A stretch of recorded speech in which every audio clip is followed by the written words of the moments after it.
Vamos a empezar ahora la parte práctica. El día de hoy va a ser casi una clase nuevamente teórica, pero más aplicada a la parte práctica, pero la parte aplicativa como tal lo vamos a hacer todavía la siguiente semana. Ya el día de hoy vamos a ir viendo algunas estructuras todavía tanto macroscópicas como microscópicas, pero que ya están elaboradas.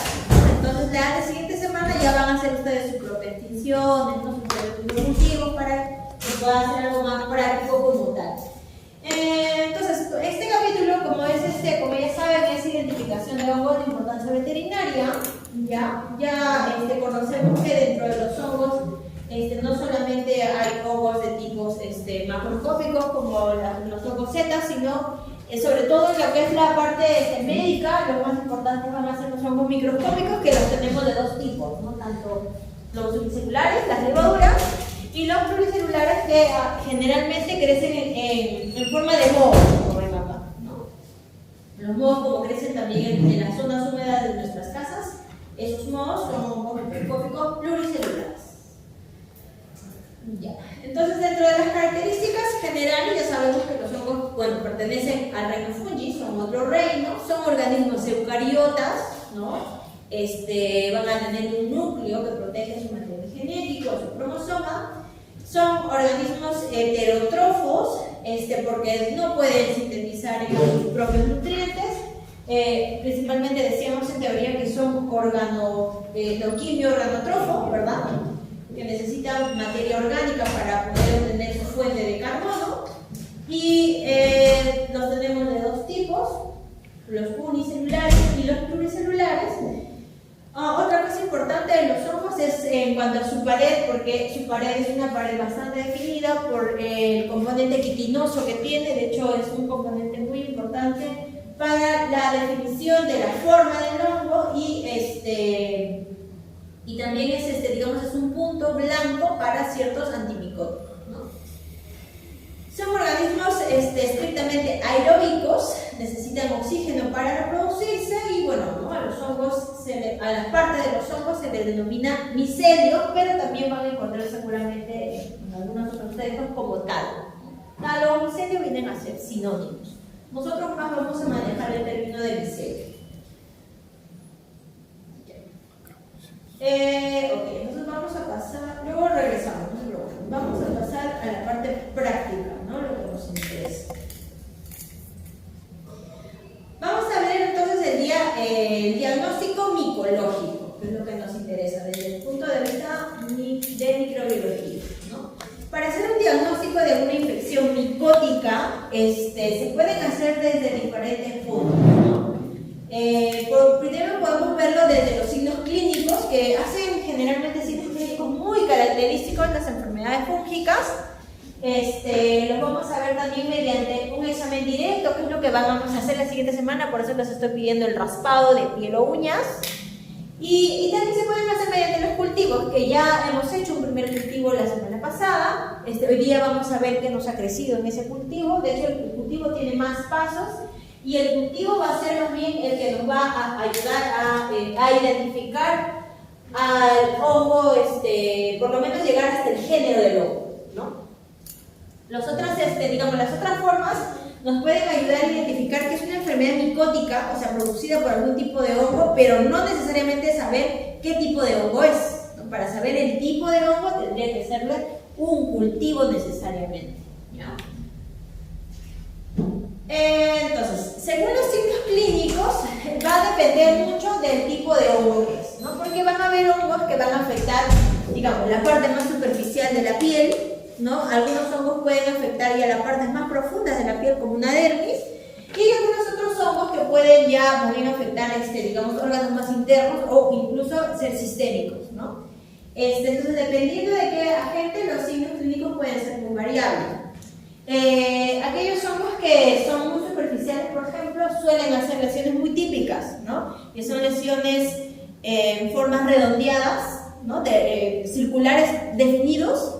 Si son, por ejemplo, zonas de mucho pelo, el pelo se va a perder, se va a dañar, por lo tanto van a ser zonas alopécicas, ¿verdad? Donde va a haber pérdida de pelo.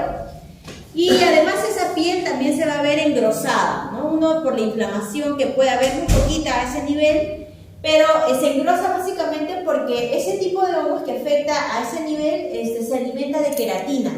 Y esa queratina que vemos en la parte superficial se va como descamando, ¿no? Y es el que le va a dar ese aspecto así como engrosado, como reseco, ¿no? Como una piel que está reseca, ¿no? Le da ese aspecto, ¿ya?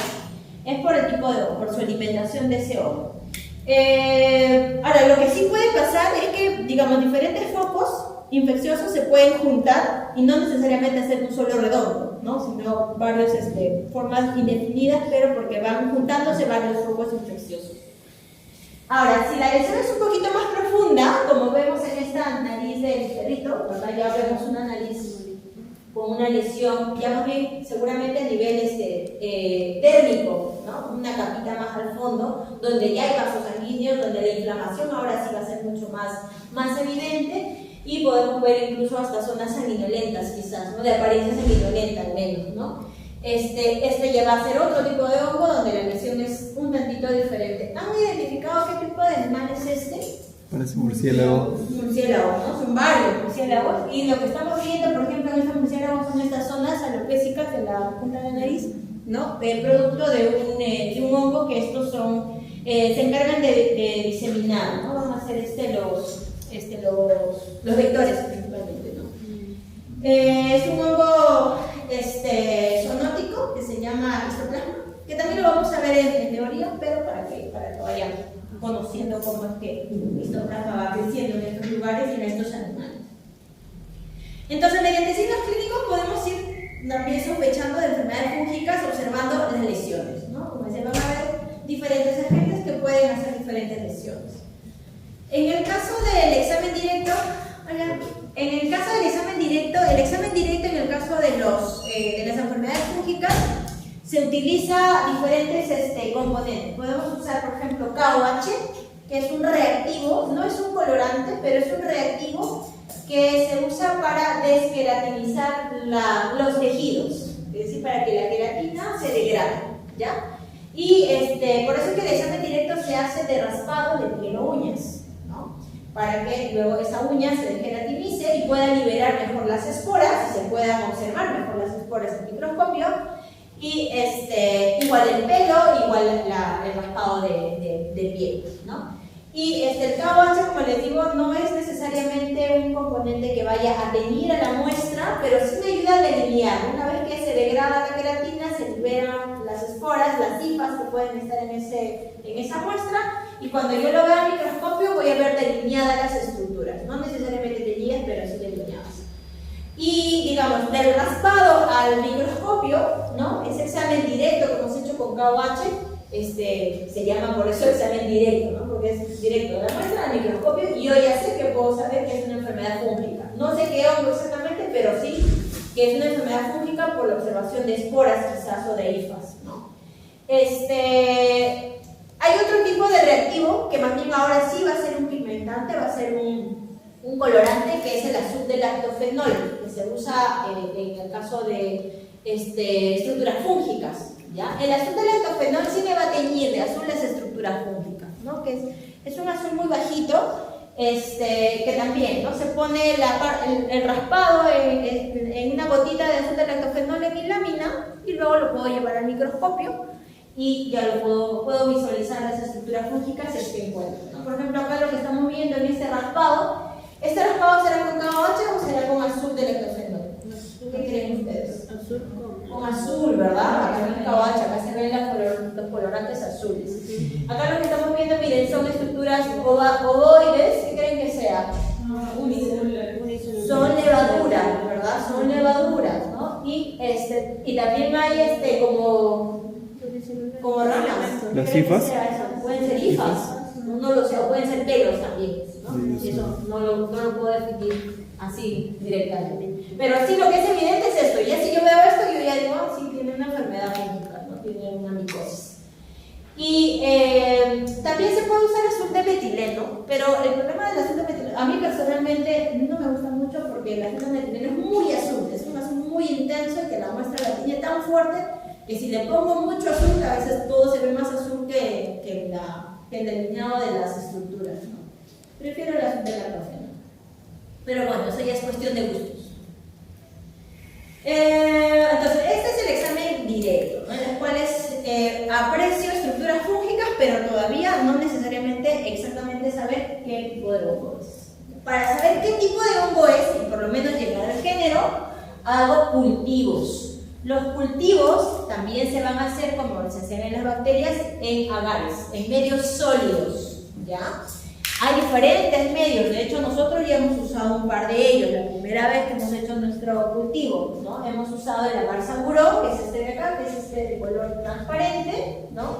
Dentro de los componentes de Saguro, por ejemplo, tenemos a un antibiótico, que es el cloranfenicol, ¿no? Y cuya finalidad es inhibir el crecimiento de las bacterias de tal forma que solo me permita el crecimiento de los hongos, ¿no? Entonces el agar Saguro es un hongo que es general, pero para hongos. Ya acá van a crecer levaduras, hongos filamentosos, hongos ambientales, hongos que producen enfermedades, ¿no? En este medio. Pero no es el único medio, también hay otros medios con otros ejemplos. Ahí tenemos, por ejemplo, el agar infusión cerebro-corazón, el vaca destroza. Nosotros hemos usado otro que es el DMT, no sé si se acuerdan, ¿no? ¿Se acuerdan?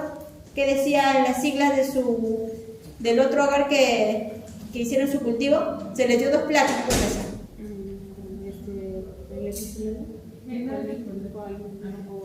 Ya, el DMT es el agar del matofito agar, se llama, ¿ya? El medio del matofito medio. Y es un medio que se usa para identificar, más que para aislar, para identificar dermatofitos, estos hongos que crecen en piel, ¿ya? Y es un medio que tiene un indicador de pH, ¿ya? Y dependiendo de qué tipo de hongo es, si usa o no, o si acidifica o no el medio, ¿verdad? Va a cambiar de color ese indicador. ¿Cuál es el indicador? ¿Cómo es que funciona? Eso lo van a buscar ustedes para su informe. Ahora, la siembra de estas muestras, ¿no? Se pueden hacer de diferentes formas. Nosotros lo hemos hecho con pinza directamente, ¿no? ¿Se acuerdan? Hemos agarrado la muestra con la pinza y lo hemos tratado de incrustar en el agar, ¿no? En la parte central del agar, para que si el hongo se desarrolla, se va a desarrollar de forma expansiva y no vaya a topar los bordes de la placa, ¿no? Y podamos ver mucho mejor el moho que crece. Pero también hay otras formas, las hacen también con masas de siembra. Por ahí ponen el raspado, le ponen suero fisiológico y le hacen como una especie de difuminado, ¿no? En el medio, para que se pueda diseminar la muestra y bueno, pueda en algún momento o en algún lado crecer la espora. A mí personalmente ese método no me agrada mucho, porque si justo la espora se llegó al borde de la placa, mi micelio no va a crecer tan bonito, ¿no? Se va a ver como que creciendo a media, no se va a desarrollar tan bien. Yo prefiero hacerlo en el medio. Pero yo, como les digo, a veces hay cuestión de gustos también en el laboratorio. Ahora, en cuanto a la incubación, la incubación depende. Si yo quiero desarrollar hongos filamentosos, los hongos filamentosos tardan en crecer entre 6 a 15 días, ¿ya? Y además se dejan a temperatura ambiental, de 20 a 25 grados centígrados. Nosotros hemos dejado nuestras placas por 7 días a 24 grados centígrados, ¿no? Y seguramente en algunas accesibles, en algunas no, porque no sirve. Pero si quiero desarrollar levaduras, por ejemplo, las levaduras sí se pueden incubar como se incuban las bacterias, ¿no? 24 horas, 48 horas a temperaturas corporales, 37 grados aproximadamente.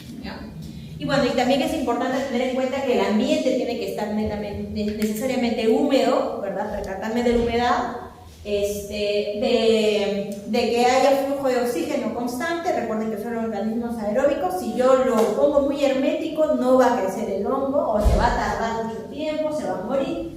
Y otro punto importante es la oscuridad también, ¿no? Hay que mantenerlos en condiciones oscuras para que pueda desarrollarse mucho más bien. Ahora, Miren, estas son algunas colonias.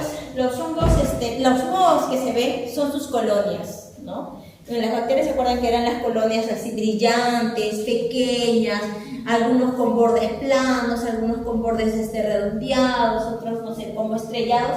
En el caso de los hongos también, ¿no? Estas colonias, dependiendo de qué tipo de hongo es, de qué género es, ¿no? Van a variar la forma de sus colonias. Ahora, en el caso de los hongos, las colonias de los mohos son colonias grandes, son colonias macroscópicas, en algunos incluso hasta pueden tomarse toda la placa. Por eso yo decía, yo prefiero a veces cultivar en el medio para que se pueda desarrollar mucho mejor la colonia, ¿no? Entonces, y como ven, pueden tomar hasta colores variables. Miren, estos colores rojizos, colores naranjas, estos verdes, pero verdes como perentroles, casi negros, ¿no? Casi colores les llaman hongos de matiáceos, que son hongos que tienen mucha melanina, ¿no? En su pared, y se ven casi negros. Se ven o blancos, también muy blancos como estos.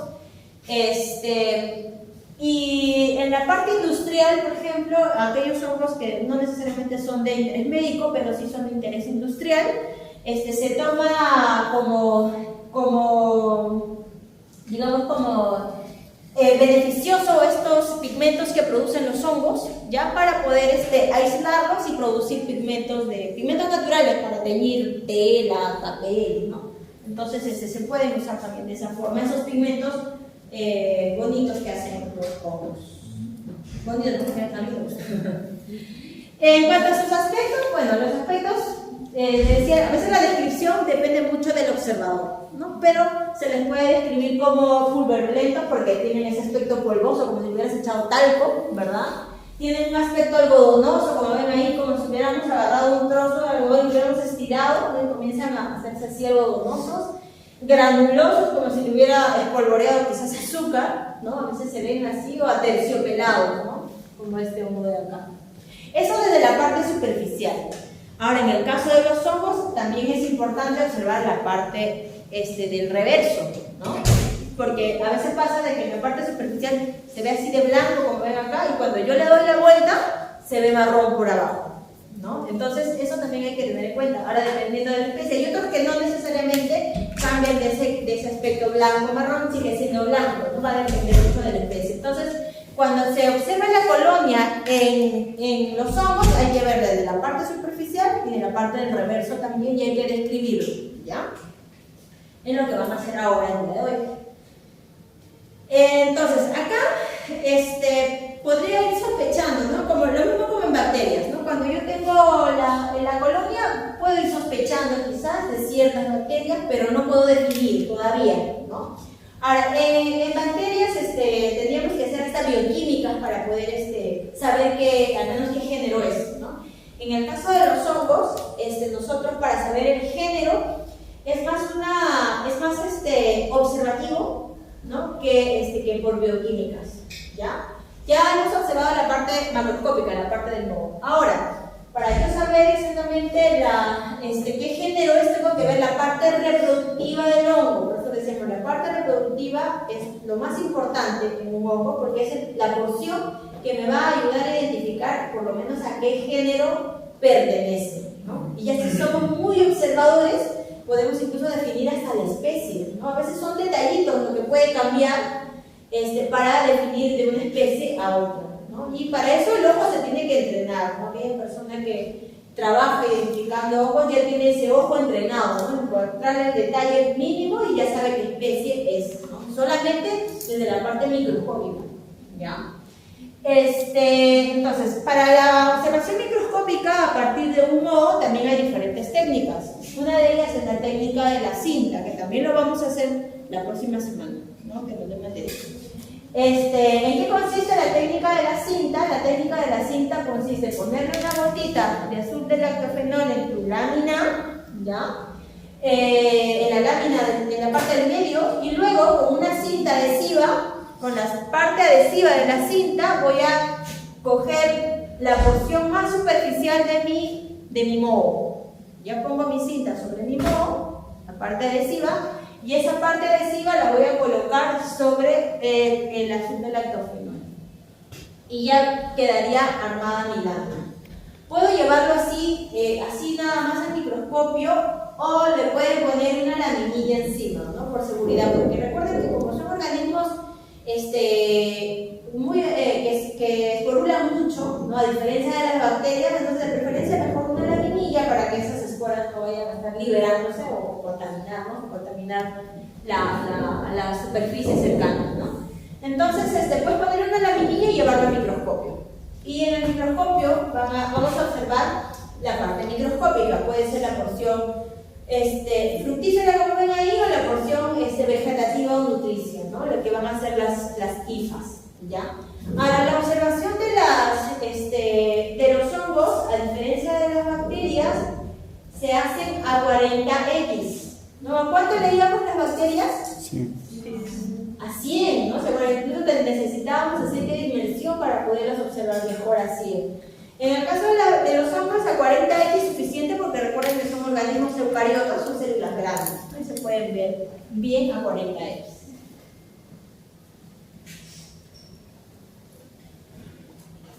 Miren, por ejemplo, acá tenemos Aspergillus fumigatus, la especie, ¿no? Ya completamente caracterizada mediante su aspecto macroscópico y su aspecto microscópico, ¿no? Un hongo es un verde oscuro, casi negro, ¿no? Que se ve pulverulento, con los bordes blancos y un poco algodonoso. Y en la parte microscópica lo que yo voy a observar es que los aspergillus hacen esporas en forma de conirios, ¿no? Que van a ser las esporas que se liberan hacia la parte exterior. Tienen una vesícula, tienen las fiálides, y a partir de estas fiálides es que se van a germinar las esporas. Y la hifa, esta hifa que sostiene la parte reproductiva, tiene su nombre, ya termina en óforo. Como este es un conidio, esta hifa se llama conirióforo, ¿ya? La hifa que sostiene la parte reproductiva de un conidio se llama conirióforo.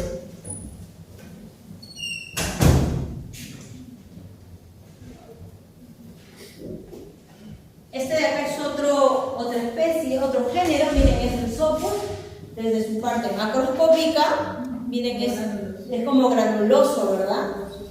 Y la parte microscópica, en las cuales estamos viendo la fase de su reproducción asexual, porque el Rhizopus también tiene reproducción sexual, que es mediante cigosporas, pero esta es su reproducción asexual, mediante esporangiosporas. La bolsita se llama esporangio, esta bolsita que ven acá. Dentro de esta bolsita están contenidas las esporas, que se llaman esporangiosporas. Y esta porción que sostiene la parte reproductiva, ¿cómo se llamaría? Termina en óforo. Si el de los conidios era conidióforo, ¿cómo se llamará esto? Esporangióforo. ¿Ya? Este es el esporangióforo.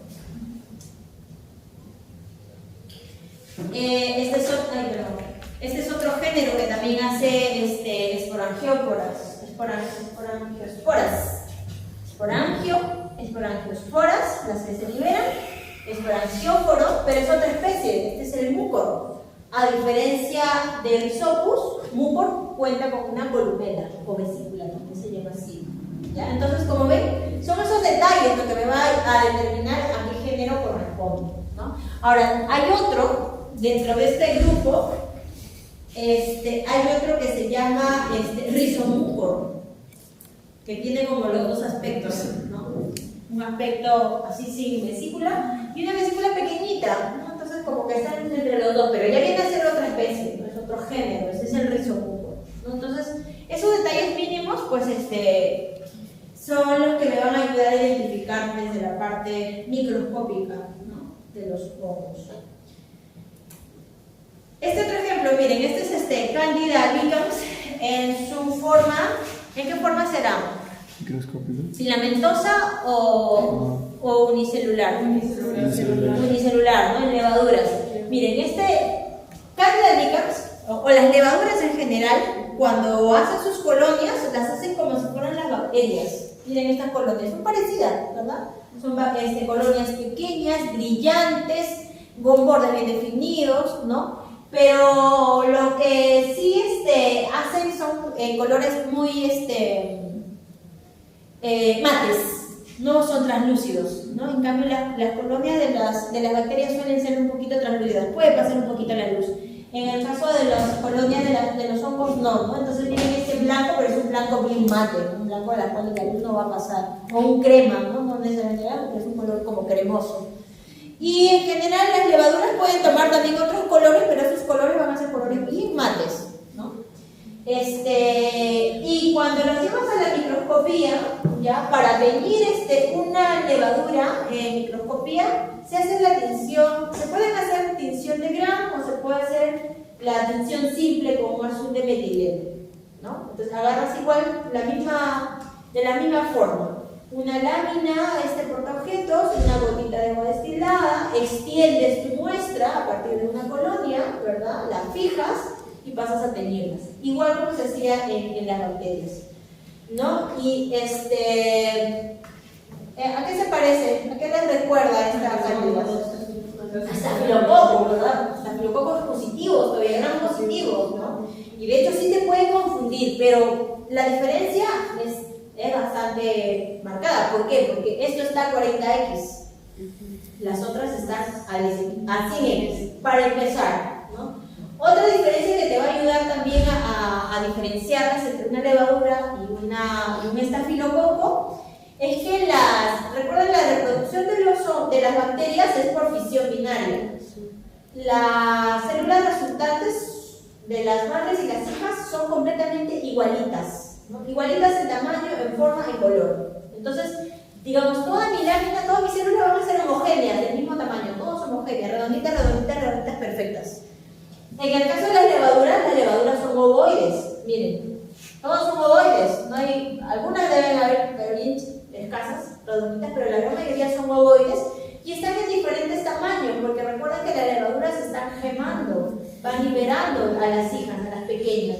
Entonces, ese aspecto heterogéneo de las células me ayuda a definir de qué se trata de una levadura, ¿no? En este caso, ya identificada una Candida albicans. Ahora, pero Candida albicans también hace la parte, decíamos, es un hongo dimórfico, ¿verdad? Puede ser también su parte filamentosa. Y en la parte filamentosa hace también colonia de moho, con algodonoso, blanco y bastante grande. Y cuando llevas a hacer la parte microscópica, igual con tu cinta si quieres, ¿no? Tu cinta, tu azúcar, tu fenol, igual. Vas a ver ahí las pseudohifas, ¿no? Y con otras estructuras que me ayudan a identificar a Candida albicans de su forma filamentosa. Ahora lo vamos a ver. Viene a ser un caso de candidiasis en un macho. Miren, es una balanitis, ¿no? Y lo que estamos viendo acá es una placa blanquecina, ¿no? Producto de la infección por cándida. Entonces esas placas blanquecinas muchas veces es por candidiasis, ¿no? Cuando hay secreciones blanquecinas, ¿qué pasa? ¿Cómo? Cuando hay secreciones blanquecinas se podría relacionar. No, secreciones no, es el tejido que está acá.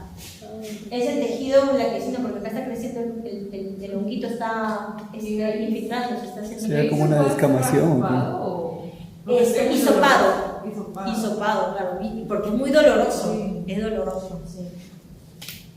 En la boca también salen placas blancas, ¿no? A veces cuando las personas están con la inmunidad baja, comienzan a salir plaquitas blancas, y eso es por cándida, ¿no? Porque la cándida es parte de nuestra microbiota, entonces si estás en inmunosupresión, por cualquier motivo, ¿no? Te van a desarrollar esas plaquitas, ¿no? Por cándida. Miren, este es otro levaduriforme, este es Cryptococcus reformas, pero a diferencia de cándida, tiene otro color, es un color marrón, ¿no? Porque suele tener melanina en su pared, ¿no? Gran cantidad de melanina y por eso tiene este aspecto marrón, ¿no? Y además, Cryptococcus también se caracteriza por tener una cápsula bastante gruesa. Y cuando le hago la tinción negativa, vamos a ver así, ¿no? Células de diferentes tamaños, pero con su cápsula bastante grande, ¿no? Típico de Cryptococcus.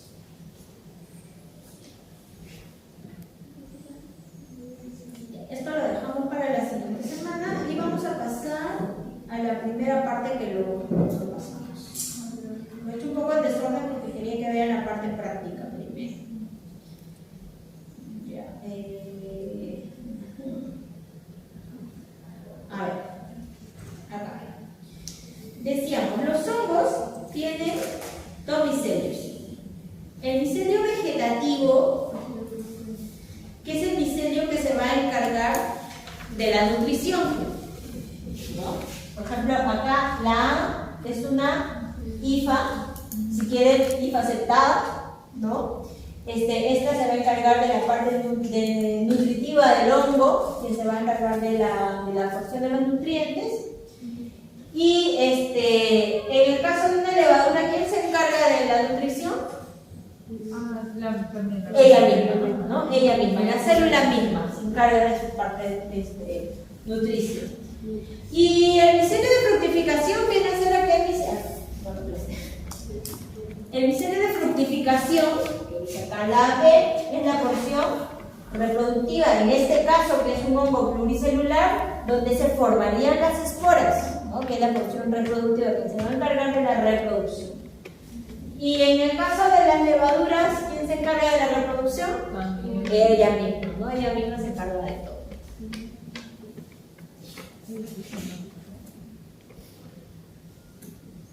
Ya, ahora, decíamos, entonces, en el caso de las levaduras, ya tenemos componentes de fructificación, en el caso de las levaduras, la de fructificación es decir, la que se encarga de la nutrición es la misma levadura. Pero hay levaduras que hacen sus dos formas, como cándida, ¿no? Que es a veces filamentoso, a veces es de levadura. Cuando hace la forma filamentosa, ¿ya? No necesariamente desarrolla así esas formas típicas, ¿no? Más bien hace que te confundas, porque las vas a ver así como filamentos, y te puede confundir como si fuera un hongo filamentoso como tal, ¿no? Entonces, a veces es difícil de identificar, porque al ver yo solo hifas, no veo la parte de la formación de las esporas, me hace difícil identificar al hongo, y pasa mucho con cándida. Pero cándida, para poder identificarla, hace una estructura que es típico de los hongos que hacen este tipo de comportamientos, que se llaman las clamidosporas, ¿ya? Las clamidosporas son estas estructuras redondeadas que ven, ¿ya? Son las clamidosporas. Son estructuras en las cuales hace cándida para reserva energética o reserva de nutrientes. Entonces, ¿se acuerdan cuando hablábamos de la formación de esporas en las bacterias? En las bacterias ellas hacían esporas cuando estaban en condiciones adversas, ¿no?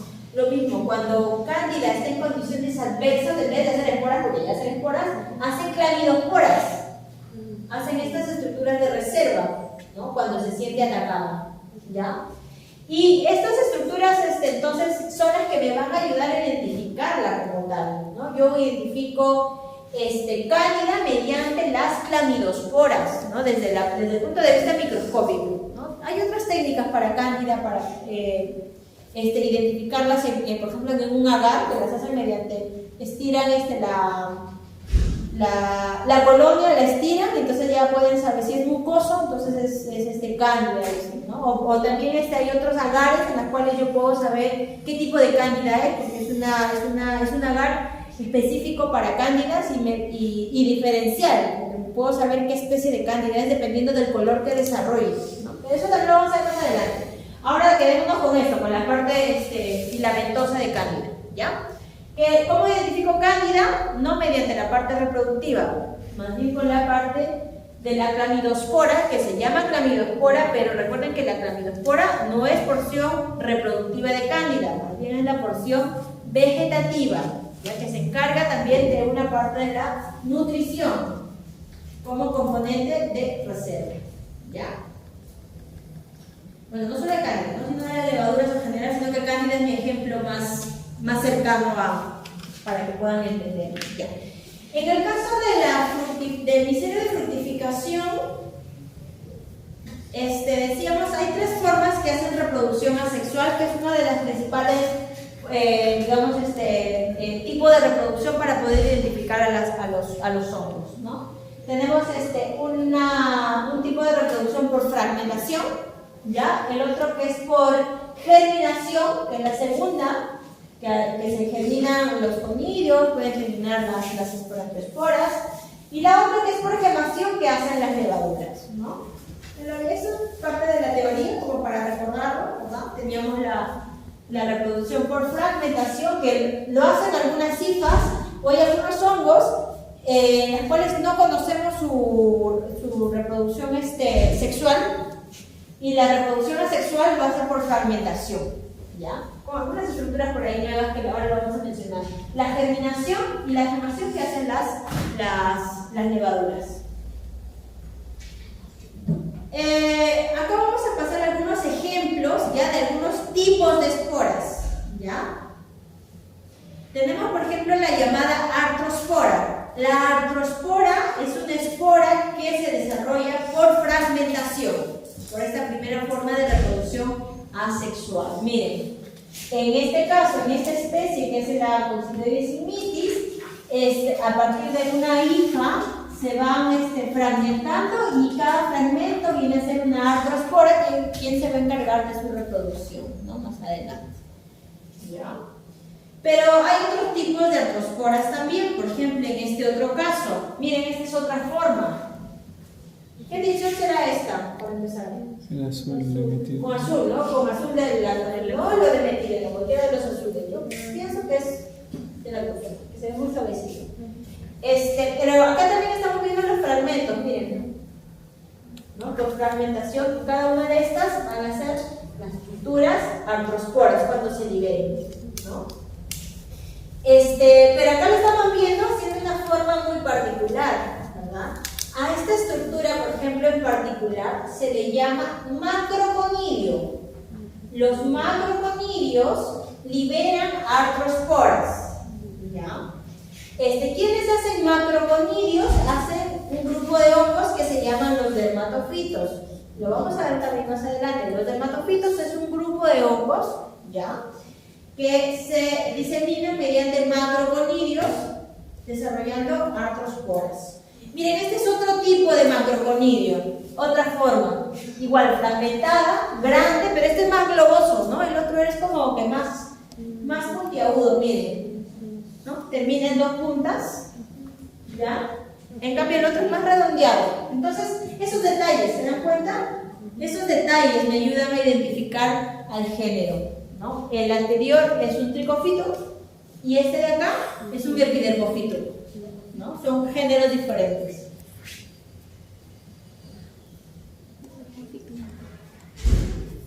Ahora, dentro de este grupo de hongos que hacen macroconidios hay otro que se llama el Microsporum, que es el género, que también hace macroconidios, pero también hace microconidios, ¿no? Que son conidios chiquitos que se liberan también libremente, que se desarrollan a partir, o se fragmentan, se fragmentan a partir de hifas también.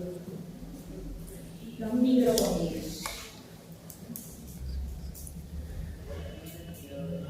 Otra espora de reproducción asexual van a ser las llamadas esporangiosporas, ¿ya? Que ya lo conocemos, cómo es una esporangiospora, ¿no? Decimos, una esporangiospora es aquella que se desarrolla primero dentro de una bolsita que se llama esporangio, ¿ya? Dentro se forman las esporangiosporas, ya que es la función reproductiva, y la hifa que sostiene al esporangio, ¿cómo se llama? Esporangióforo, ¿no? En esta especie en particular, es más, vamos a ver una vesícula, ¿no? Que es parte de la especie de Mucor, ¿no? Característico del género Mucor. Miren, acá vamos a ver una fotografía más cercana, una fotografía electrónica de una esporangiófora, no, de varias esporangiosporas por dentro y su esporangio sumamente grande, ¿no?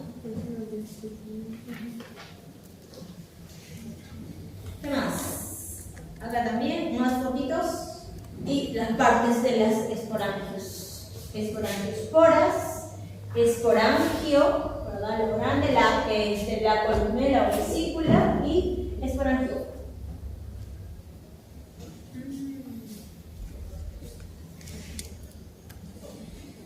Otro tipo de espora que se desarrolla por reproducción asexual es la blastospora, pero esta ya no va a ser por germinación ni por fragmentación, esta va a ser ahora por gemación, ¿ya? Las blastosporas se desarrollan por gemación, que es un tipo de reproducción asexual, ¿no? ¿Quiénes hacen este tipo de esporas? Cándida albicans, por ejemplo, que es una levadura. Otras levaduras también existen otras levaduras, ¿no? Pero Cándida albicans es una levadura que se desarrolla mediante blastosporas. Esa viene a ser el nombre del esporo. Ahora ya sabemos que esta forma que estamos viendo acá será su forma unicelular o será su forma pluricelular. Pluricelular, lo que estamos viendo acá, ¿cómo se llamaban estos? Redondos. No, pero es blastospora. Clamidosporas, ¿ya? Estas son las clamidosporas. Las blastosporas las vamos a ver, no sé si, eso puede ser las blastosporas, ¿no? Dentro de esta forma. Es más evidente la blastospora cuando está en su forma unicelular. Cuando está gemando. Miren. Esta forma es más evidente, ¿no? Es un poquito más difícil cuando están en esta forma, pero cuando está unicelular es más evidente la blastospora.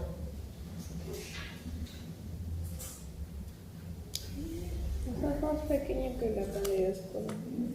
¿Cómo? Más pequeño que la candidospora. De espora, ¿no? ¿Qué? Es más pequeño que la candidospora.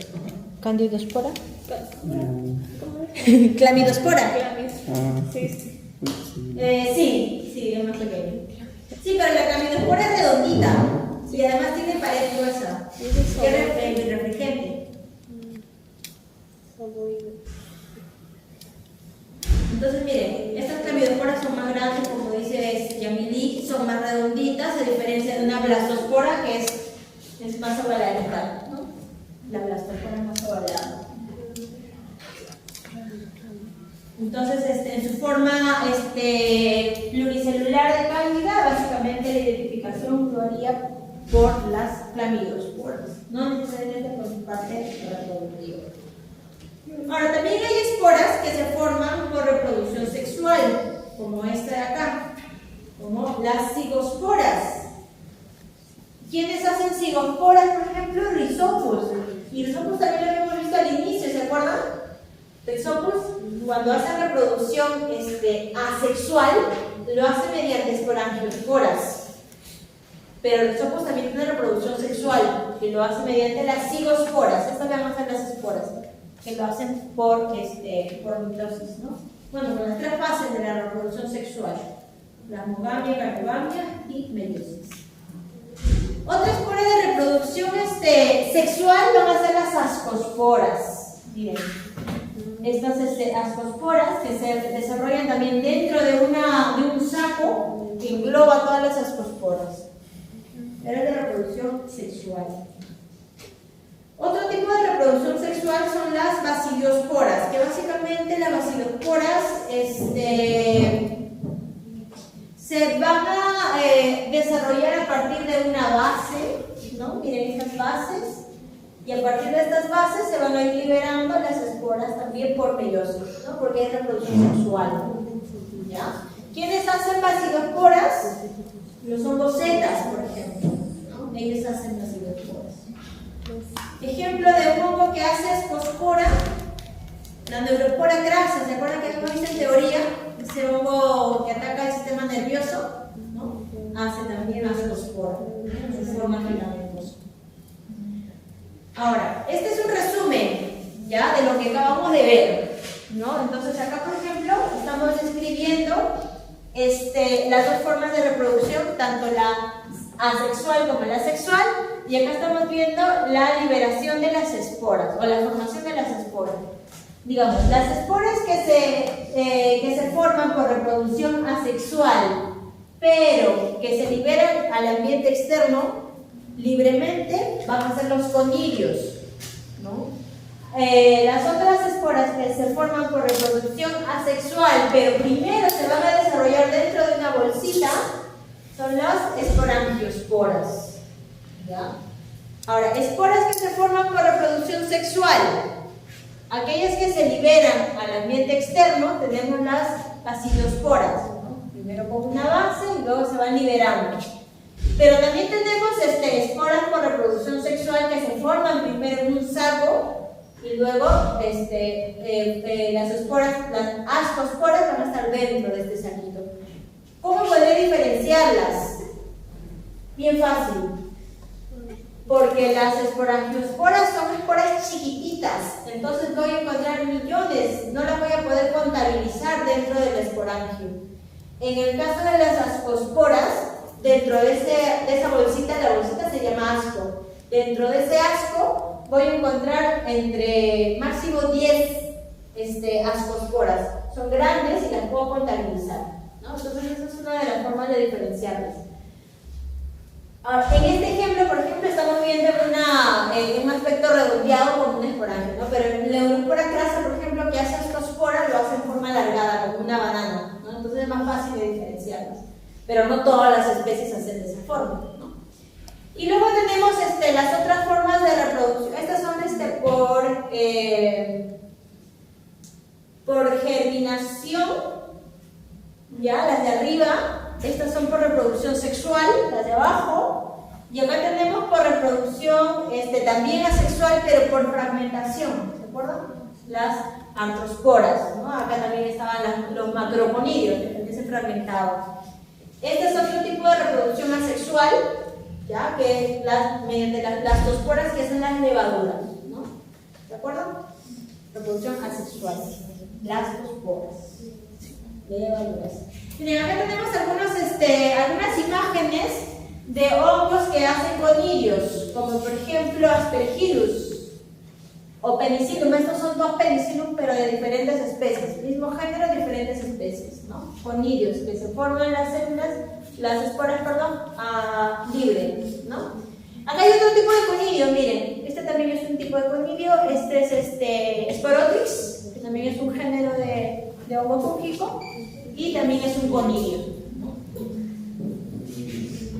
Dentro de los que hacen esporangiosporas, hemos visto hasta 3, ¿no? Mucor, Rhizopus, Rhizomucor, ¿no? 3 géneros diferentes que hacen esporangiosporas. Basilosporas que hacen ya la reproducción sexual y ascosporas, ¿no? Miren, este es otro género, redondeadito, ¿no? Artrosporas y blastosporas.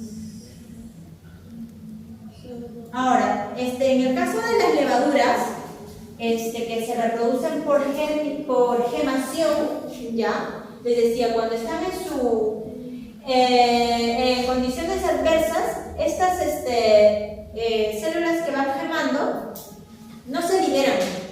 En vez de soltarse de la madre, siguen estando con la madre, pero comienzan a prolongarse, a estirarse, ¿no? Y forman como una especie de tubos. De hecho, le llaman tubos germinativos, ¿no? Porque van a ser esos tubos los que pueden ir invadiendo los tejidos, ¿no? Y esas son las llamadas pseudodifas, ¿no? Esas que se van prolongando. También producto de la gemación de las levaduras. Y bueno, teniendo en cuenta todos estos conceptos de los tipos de esporas, las estructuras que conforman un hongo, el día de hoy, vamos a ver, primero lo que van a hacer es van a identificar, van a describir y van a caracterizar sus hongos de forma macroscópica, sus nodos, ¿ya? Descríbanlo, cómo se ve. No lo abran, porque recuerden que tiene esporas, entonces no lo abran, descríbanlo solo así como está. Porque no vamos a encender el día de hoy los mecheros. La próxima semana que ya hagamos las tensiones, ahí sí lo vamos a hacer con mecheros encendidos, ¿ya? Entonces descríbanlo así como está, qué color tiene, qué forma tiene, qué aspecto tiene, ¿ya? Y luego tengo unas microscopías láminas para poder ir viendo la parte microscópica de los hongos filamentosos. ¿ya? Los diferentes esporas. ¿Listo? Así es que se van poniendo sus guantes para que cojan su